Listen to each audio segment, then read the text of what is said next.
Hello and welcome to this video review of The Nature of Solitude 2 by Ryan Yard. Now, I'm good friends with Ryan because I've known him since we were about 5 years old back in 1987, and we used to play in a band at school together before our musical tastes went their different ways. I stayed in rock and punk rock, and Ryan went off into first dance music and then just electronic music in general, and now he's exploring prog rock. I know that he's a big fan of Mike Oldfield's work. Indeed, he's written a book about Mike Oldfield's back catalogue, as well as transcribing Amarok, which had never been done before. So if you're looking for someone who knows this style of music, then Ryan is absolutely your man. And this really comes across in this album. So it's an instrumental album and a follow-up to 2017's original The Nature of Solitude. It's roughly 40 minutes long and comprises two parts. And the physical CD version also comes with two bonus tracks, which I'll get onto at the end. So I've listened to the album, and I must say, actually, full disclosure before we start, I don't play on it because I did play on the first, The Nature of Solitude, and I've played on many of Ryan's other albums. It's always a privilege and a pleasure to do so, but not this time. He offered, I accepted, and then he realised that he didn't need me, and that means that I can be completely objective in this review. So let's start with three things that I really like about the album. The first thing that I really like is the subversion of the musical themes and motifs. So if you're familiar with the original album, you'll recognize some of the musical themes here. But what Ryan does very cleverly is to subtly change them, and even not so subtly change them. And by this I mean, for instance, I was listening to Paul Simon's album Graceland the other day, and I realised, having heard it hundreds and hundreds of times, that the intro to You Can Call Me Al has that very famous ba-dum-bum-bum, ba-dum-bum-bum, that riff. And yet, if you listen to it, it's different each time. It goes ba-dum-bum-bum, ba-dum, and then again differently the next time. And I realised that he's able to make you recognise this apparently universally recognizable motif, and yet it's changed every time, and that's something that Ryan does on this album so well. For instance, you can be listening to the main motif in strings one moment, and then the next it's changed completely to a beautiful pastoral guitar section, and you'll hear it again sung by a female vocal in the background. And sometimes you may not even realize it's there. And it's this kind of depth that's really going to give Ryan's target audience, the people who love Mike Oldfield's music and prog rock in general, it's really going to give them something to get their teeth into. And that's this album's biggest triumph as far as I'm concerned. So yes, being able to take his ideas and change them is a really strong point for this album. The second thing that I really love about it is the classical guitar sections. I mean, I could honestly listen to a 72-minute audio CD of only that kind of pastoral guitar. It's beautifully produced in that you've got a stereo spread. The guitar is glistening in the left and right of the stereo spread, and it's warm and it's rich. You've got sometimes lovely bass guitar that comes in beside it, and yet, even though the bass guitar sounds modern, I get this feeling that the whole section could have been composed and even played hundreds of years ago, which is really cool. So he takes you down these different alleyways in terms of the emotions that he's trying to evoke in you. And I found that I could picture things. I could picture greenery and running water and drops. Some of the melodies actually sound like drops of water. And this is much more of this kind of visualization was happening in my mind compared to the original, The Nature of Solitude. So he's obviously being very, very careful in the selection of the instruments.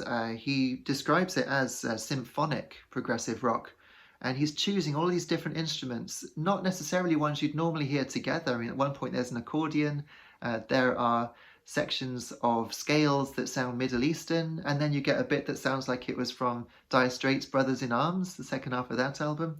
So you've got all these different sounds but it's kind of like a palette that an artist would use to make a picture in your mind. And yeah, that sounds like hyperbole, but I think actually the way that he takes his themes, as I was saying earlier, and pulls them apart and puts them back together in a completely unexpected way. He'll suddenly change key midway through the phrase, which really throws you off. And I can sort of imagine this as like if Picasso were to make a music album, he would probably come up with something like this, because he takes what you're expecting and muddles it all up very deliberately to give you something completely unexpected. But the result of this is that you need to spend your time actually getting into it and studying what you're hearing, much like you'd have to do with Picasso's art, rather than just look at it and think, oh, that's cool. It's not the kind of album you can just listen to, not all the time anyway, but the guitar sections you can. And I think that's why it's a standout for me and my sort of pop rock sensibilities. And the third thing, which is probably related to that, is the way that Ryan is deliberately moving away from his usual style. And you may not be familiar with what Ryan's style is, or you might be, and see if you agree. I'd say that the Ryan Yard style is to have a synth bed underneath everything, and then to have a bass ostinato pattern that's repeated and a little syncopated, and then to have rhythms over the top with the main instruments, be that chords or maybe a synth lead, but the syncopation to work in different rhythms compared to what's going on with the bass over this this bed of a synth pad. So that's Ryan's sound, and although it's here and you suddenly get sort of glimpses of The Boy Inside the Machine, which is one of Ryan's previous albums, you get glimpses of that, but it's used much more sparingly, and that way they stand out all the more. So everything is given space to breathe. You get these sections, and the feeling of urgency is not necessarily through percussion.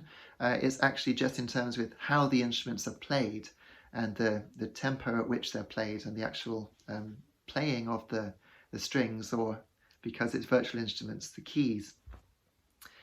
So the rhythm is given a chance to shine, and then it's given a chance to die away and be replaced with something much more gentle. But there's no filler. You never feel like you're just listening to something to fill the runtime of the album. I think if Ryan had wanted to do that, it could easily have been an hour long, but it's not.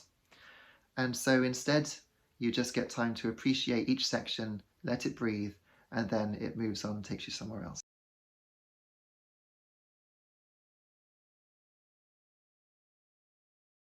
Now, in terms of things that I didn't like, obviously the fact that it's prog rock is difficult for my ears, because when you're raised on 4/4 time, suddenly having 12 beats to a bar, I think I counted at one point, is difficult to listen to. It comes back to that whole Bill Bailey thing, isn't it, where you shouldn't have a 7/8 time piece of music at a funeral because the unusual time signature detracts from the solemnity of the event. And I think that's pretty true of prog rock. The whole point is to progress beyond the conventions of the genre, and Ryan's certainly pushing the envelopes, which is difficult for me to listen to at times. It's obviously a personal thing, and as I say, fans of Mike Oldfield's work in particular are going to absolutely lap this up. So it's not necessarily a bad thing, because he's focusing on music for his target audience, but it's definitely not for everyone, and it's not the kind of music that I can easily listen to, although, as I say, that acoustic guitar is the outlier there. And the only other criticism I have with it is the samples that I used. The guitar sounds are amazing. If they're not real guitar, they sound just like real guitar. So they're very high quality samples. But the problem with electronic music and digital symphonies like this is that it's very hard to get the urgency of music across in terms of how the instruments are actually struck or played. If you have a violin in your hand and you want to get some emotion into it, once more with feeling, then you really go for it, go like this. And if it's a drum kit, then it's not just tap, tap, tap, tap, really, and you can imagine the elbows going. It's very difficult, perhaps impossible, to do that when you're using MIDI, because even if you turn the velocity up to the 100, what is it, 140 on the velocity thing, you're never going to really get the same kind of attack as a real instrumentalist would give you. So it's a seesaw. It's a balancing act, because on the one hand you want it to be as symphonic as possible, but on the other hand it's one man making this. During lockdown in 2020, there he is creating this incredible composition with all these intricate interweaving melodies. The structure is all amazing, and he's building it all up himself. There's only one other person who plays on the album, and that's Carl Major, who gives some of the electric guitar, which, by the way, sounds really good. The lower strings, Carl's lower string guitar work, overdriven and crunchy, it sounds really good. But no, the rest of it is all done by Ryan. So obviously Ryan wouldn't be able to play all of the instruments to the quality of these samples. He's great at playing piano. I know he plays guitar a little bit, but I don't think he's ever played violin. And if he did, I doubt it would sound quite as slick as this, because no one can do everything all at once. But these digital workstations allow you to do everything. The trade-off is that it sounds a little sterile, just a little sterile. But that's a criticism of the industry in general, and not of Ryan, because you can only work with what you've got. And I've had the same problem as well with using electric drum kit. You strike an electric drum, and if you pay for really good ones like the V drums, then you do get some of that subtlety, and the rim shots and things for extra oomph. But otherwise, it's going to sound like a drum machine. Even though you're actually playing it, it's going to sound like a drum machine. So when the album reaches its climax at the end of part 2, I just felt that, especially the percussion, just felt a little too gentle. I really wanted it to be a bit more epic. So I think I do actually prefer the original, The Nature of Solitude, to its sequel. That's just personal preference. I think the original was a bit more up my street with its glittering guitar solos. It's not the fact that I played them, it's just that the ear is taken where it expects to go a lot more than this album, where your ear expects to go somewhere and instead is taken somewhere else. But that said, it's a clear step up in production even from that album. I don't know if it was mastered using a different technique, but I think the whole album sounds even clearer than last time, and the first one was no slouch. And that just brings us to the bonus tracks. So if you buy it digitally, you just get part 1 and part 2. But if you buy the physical version, which you can buy from Bandcamp, do check the description below for the link to that, then you get 2 bonus tracks. And these are called The Song of the Butterfly and The Song of the Swan. So The Song of the Swan comes first, and I've got to say in my notes, I gave it a straight 9 out of 10. I thought it was absolutely fantastic. Far better guitar sound because it was played with much more feeling. Again, it's to do with real feeling. You can really tell it's a real guitarist and a real guitar being played using vibrato and hammer-ons and pull-offs and slide-downs, all this sort of thing. It's really beautifully played.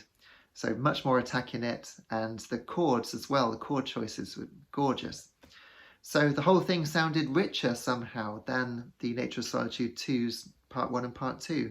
So I really love the Song of the Swan. I thought it was brilliant. And the Song of the Butterfly that closes off the CD, that starts with harmonics on guitar, and I honestly don't know how this has been done. If it's a MIDI patch, it sounds like they're actually touching the string halfway between the bridge and the fretted note to get a pinched harmonic with every note.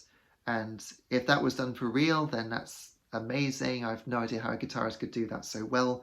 And if it's a MIDI patch, well, it sounds spectacular. So I really loved the melody on that. It's just wonderful. So I really loved the bonus content on the CD. So I highly recommend you buy the CD version of the album. Indeed, I do recommend you buy it because most modern music, if you listen to what's on the radio, in the charts, the composition is nowhere near the level of what Ryan has achieved with this record. I mean, it's night and day.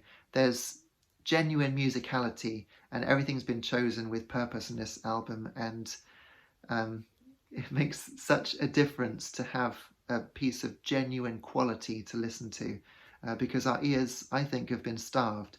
So if you want to support an artist who's actually making music, then please do go onto Bandcamp and buy the album.